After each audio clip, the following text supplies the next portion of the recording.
வணக்கம் மக்களே, இது உங்கள் ஷைனா டாக்ஸ். லாஸ்ட் எபிசோட்ல சர்னோபில் டிசாஸ்டருக்கு ஒரு சொல்யூஷனா 3 பிளான்ட் ஒர்க்கர்ஸ் முன் வந்து அந்த கேட்டை ஓபன் பண்ண போனாங்க.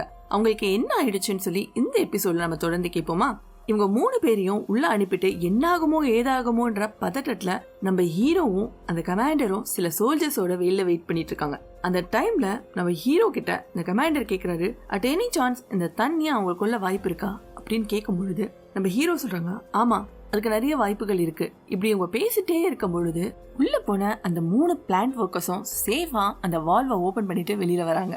அந்த சேம் டைம் மாஸ்கோல இருக்க ஹாஸ்பிட்டலுக்கு அந்த ஃபயர் ஃபைட்டரோட வைஃப் போயிட்டு இருக்காங்க. இப்ப தேதி ஏப்ரல் 30, 1986. சர்னோபில் சம்பவம் நடந்து சரியா 4 நாள் ஆகுது. அந்த ஃபயர் ஃபைட்டரோட வைஃப் ஸ்ட்ரெயிட்டா ஹாஸ்பிட்டல் ரிசப்ஷனுக்கு போய், நான் சர்னோபில்ல இருந்து வந்திருக்கேன், என் கணவர் வசிலி இக்மேட்டன்கோ அவர் இங்க பாக்கணும், அவர் இங்க இருக்காருன்னு சொன்னாங்க, நான் அவரை பாக்கணும், ப்ளீஸ் அலோ பண்ணுங்க அப்படின்னு சொல்லி கேக்குறாங்க. அதுக்கு அங்க இருந்த நர்ஸ், இல்ல உங்களை உள்ள அலோ பண்ண முடியாது, இங்க யாருமே அலோ பண்ண முடியாது, இங்க சிச்சுவேஷன் சரியில்லை, சோ நீங்க இங்க இருந்து கிளம்புறதா உங்களுக்கு நல்லது அப்படின்னு சொல்லும் பொழுது, இல்ல என்ன மேஜர் குரு தான் அனுப்புனாரு, தயவு செஞ்சு என்ன அனுப்புங்க, என் கணவரை பார்க்க தான் நான் இவ்வளவு தூரம் வந்திருக்கேன், புரிஞ்சுக்குங்க அப்படின்னு கெஞ்சியும் அந்த நர்ஸ் உங்களை அலோ பண்ணல. சோ வேற வழி இல்லாம அவங்களுக்கு எப்படியோ காசை கொடுத்து உஷார் பண்ணி உள்ள போகிறதுக்கு பாஸ் வாங்கியாச்சு. இப்போ அவங்க உள்ள போயிட்டு இருக்கும்போது ஒரு டாக்டர் இவங்களை பாத்துறாங்க. நீங்க எப்படிங்க வந்தீங்க, உங்களை யார் உள்ள அலோ பண்ணது, இங்க பாருங்க ஃபர்ஸ்ட் நீங்க இருந்து வெளில போங்க, இங்க நீங்க இருக்க கூடாது, இங்க நிலைமை சரியில்லை புரிஞ்சுக்குங்க அப்படின்னு சொல்லும் பொழுது, இல்ல என் கணவர் வசிலி இக்மேட்டன்கோ அவர் இங்கதான் இருக்காரு, எனக்கு எல்லாமே தெரியும், வசிலி பத்தி நல்லாவே தெரியும், புரிஞ்சுக்குங்க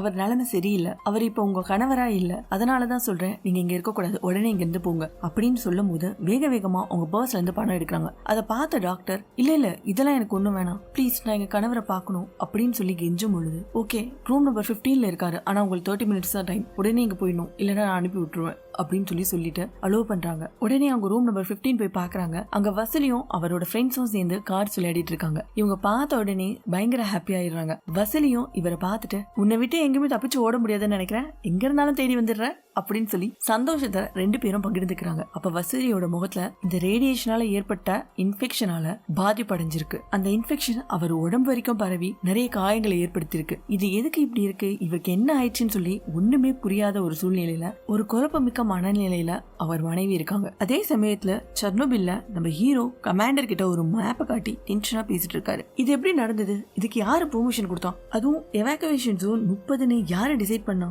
கோமல் டிஸ்ட்ரிக்ட்ல சிசிஎம் 137 இருக்கு, அதுவும் இங்க இருந்து 200 கிலோமீட்டர் தொலைவுக்கு இருக்குன்னு சொல்லும் பொழுது இதெல்லாம் ஏற்கனவே முடிவு பண்ணிட்டாங்க அப்படின்னு அந்த கமாண்டர் சொல்றாரு. அதுக்கு நம்ம ஹீரோ கேக்குறாரு, யாரு எதை வச்சு முடிவு பண்ணாங்க அப்படின்னு சொல்லும் பொழுது, அதெல்லாம் எனக்கு தெரியாது அப்படின்னு அந்த கமாண்டர் சொல்றாரு. ஓ அப்ப இங்க எல்லாமே இப்படிதான் வேலை செய்யுமா, இது இன்னும் எத்தனை பேரோட உயிர் காவ வாங்க போகுதுன்னு எனக்கு தெரியல அப்படின்னு அந்த ஹீரோ ரொம்ப சலிப்பா சொல்றாரு. அப்போ அங்க ஒரு மிலிட்டரி ஆபீசர் வந்து, தீய கிட்டத்தட்ட அணைச்சாச்சுன்னு கன்ஃபர்மேஷன் வந்திருக்கு, அண்ட் அயோடின் 131 அப்புறம் சிசிஎம் 137 எமிஷனும் குறைஞ்சிருக்கு, பட் டெம்பரேச்சர் இழிஞ்சுகிட்டே இருக்குன்னு சொல்றாரு. அப்ப ஹீரோ சோ அது உருக ஆரம்பிச்சிருக்குன்னு சொன்னதுமே அவங்க 2 பேருமே சோகமாயிடுறாங்க. இப்ப தேதி மே 2, 1986. சர்னோபிலோட ஜெனரல் நியூஸ் பேப்பரை பார்த்துட்டு சர்னோபில்ல இருக்க கமாண்டருக்கு கால் பண்றாரு. அங்க சினாரியோ என்ன, அங்க என்ன நடக்குது அப்படின்னு சொல்லி கேட்கும் பொழுது, கமாண்டர் தீய கிட்டத்தட்ட அணைச்சாச்சு, பபுலர் டேங்க்ஸ் எல்லாம் எம்டி பண்ணிட்டு இருக்கும், சக்சஸ்ஃபுல்லா ஒரு தெர்மல் எக்ஸ்ப்ளோஷனுக்கான வாய்ப்பை எலிமினேட் பண்ணிருக்கோம், பட் கோருக்குள்ள சிச்சுவேஷன் ரொம்ப மோசமா இருக்கு, அங்க இருக்க காங்கிரீட் பேட்ஸ் 6ல இருந்து 8 வாரம் வரைக்கும் தாங்கும், ஆனா அதுக்கப்புறம் அந்த ஃப்ளூயல் காங்கிரீட் பேடை தகர்த்துக்கிட்டு நிலத்தடி நீர்ல கலக்க 50% வாய்ப்பு இருக்குன்னு சொல்லி ப்ரொஃபசர் லிகாசா சொல்றாரு. அதுக்கு ஜெனரல், சரி இந்த நிலத்தடி நீர் எங்க போகும், அதுக்கு கமாண்டர் சொல்றாரு, பிரிப்பேர்ட் ஆத்துக்கு போகும், அங்க இருந்து நீர்ப்பரப்புக்கு போகும், அது கிட்டத்தட்ட 5 கோடி மக்களோட அடிப்படை குடிநீர் ஆதாரம், அது கூட விவசாய பொருட்களும் கால்நடைகளும் யூஸ் பண்ண முடியாம போயிடும், அது மட்டும் இல்லாம கோருடைய வெப்பநிலைய குறைச்சு அது மெல்ட் ஆகிறத நிறுத்துறதுக்கு பேடுக்கு அடியில ஒரு ஹீட் எக்ஸ்சேஞ்சரை பிக்ஸ் பண்ணணும் நினைக்கிறோம், அப்படி பண்ண எங்களுக்கு சோவியத் யூனியன்ல இருக்க மொத்த லிக்விட் நைட்ரஜனும் தேவைப்படுது. அதுக்கு ஜெனரல், சரி ஓகே என்ன வேணா பண்ணுங்க, ஆனா எனக்கு இந்த இஷ்யூ ரிசால்வ் ஆகணும், வேற எதனா சொல்ல இருக்கா அப்படின்னு கேட்கும் பொழுது, அப்ப அவங்களோட கான்கான்ல கனெக்ட் ஆயிருந்த நம்ம ஹீரோ, ஆமா எனக்கு ஒண்ணு கேட்கணும், 30 கிலோமீட்டர் எக்ஸ்க்ளூசன் ஜோனை பத்தி நான் உங்ககிட்ட பேசணும். அதுக்கு ஜெனரல், அது என்னது, அதை பத்தி உங்களுக்கு என்ன தெரியணும் அப்படின்னு கேட்கும்போது நம்ம கமாண்டர் சொல்றாரு, அது ஒரு சின்ன விஷயம் தான், ஜெனரல் செக்ரட்டரி பிரீமியர் ரிஷ்காவ் தான் இந்த முடிவை எடுத்திருக்காரு. அதுக்கு ஜெனரல் சொல்றாரு, அவர் முடிவு எடுத்தாச்சுன்னா அதுதான் முடிவு, இங்க பாருங்க ப்ரொஃபசர் லிகாசோவ், நீங்க இங்க இருக்கிறதுக்கான காரணம் ஒன்னே ஒண்ணுதான், இப்ப நம்ம அனுபவிச்சுட்டு இருக்க பிரச்சனை எப்ப முடியும், எனக்கு கேள்வி எல்லாம் தேவையில்லை, எனக்கு தேவை ஒன்னே ஒண்ணுதான் இதுக்கான பதில். அதுக்கு நம்ம ஹீரோ சொல்றாரு, செர்னோபில் எப்போ முழுமையா சேஃப் ஆகும் நீங்க கேட்டீங்கன்னா புளூட்டோனியம் 239 இதோட வாழ்நாள் காலம் 24,000 வருஷங்கள். சோ நம்ம வாழ்நாள்ல இது முடியாது அப்படின்னு சொல்லி காலை கட் பண்றாரு. நம்ம ஹீரோ ரொம்ப ரெஸ்ட்லெஸ்ஸா இருக்காரு. ஏன்னா இந்த பிரச்சனையோட சீரியஸ்னஸ் என்னன்னு அவரால் தெளிவா கெஸ் பண்ண முடியுது.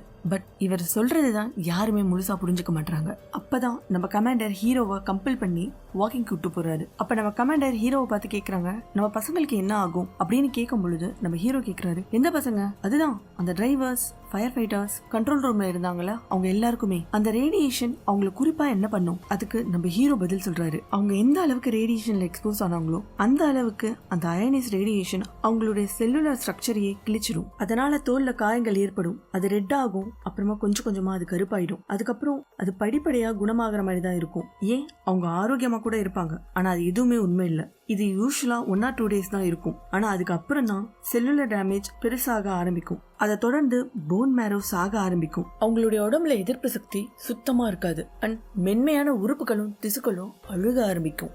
நாடி நரம்பு எல்லாமே கட் ஆகும். அந்த டைம்ல பெயின் கில்லர் கூட கொடுக்க முடியாது. ஆனா அவங்க அனுபவிக்க கூடிய வலி கற்பனை கூட பண்ணி பார்க்க முடியாது, அந்த அளவுக்கு இருக்கும். அப்புறம் 3 வாரத்துல இருந்து 3 நாளுக்குள்ள அவங்க செத்துருவாங்க. அந்த பசங்களுக்கு அதுதான் நடக்கும். அப்படியே ஷாக்ல உறைஞ்சு போன அந்த கமாண்டர் அடுத்த கேட்ட கேள்வி, அப்ப நமக்கு என்ன ஆகும்? அதுக்கு நம்ம ஹீரோ சொல்றாரு, நம்ம ஒரு ஸ்டெடியான டோஸ் எடுத்துட்டு இருக்கோம். ஆனா அது போதுமானதானது இல்ல. நம்ம செல்ஸ கொல்ற அளவுக்கு ஸ்ட்ராங்கானது இல்ல. ஆனா நம்ம டிஎன்ஏவை சேதப்படுத்துறதுக்கு போதுமானது. சோ அதன் விளைவா சில காலத்துல கேன்சர் இல்லனா ஏ பிளாஸ்டிக் அனிமியா, இது ரெண்டுமே டேஞ்சரானது அப்படின்னு சொல்லும் பொழுது அதுக்கு கமாண்டர் கேக்குறாரு, அப்ப ஏதோ விதத்துல நம்ம கொஞ்சம் லக்கி தான் இல்ல? அதுக்கு ஆமா லக்கி தான் சொல்லி பேசிட்டு இருக்கும் பொழுது இவங்க 2 பேரையும் யாரோ 2 பேரு ஃபாலோ பண்றத நோட் பண்ண கமாண்டர் ஹீரோவுக்கு சிக்னல் மூலமா தெரியப்படுத்துறாரு. அவங்கள பார்த்த நம்ம ஹீரோ, நான் அவங்கள முன்னாடியே ஹோட்டல்ல பாத்திருக்கேன் அப்படின்னு சொல்றாரு. அதுக்கு கமாண்டர், இப்ப புரியுதா நான் ஏன் உன்னை வாக்கிங் கூப்பிட்டு வந்தேன்னு?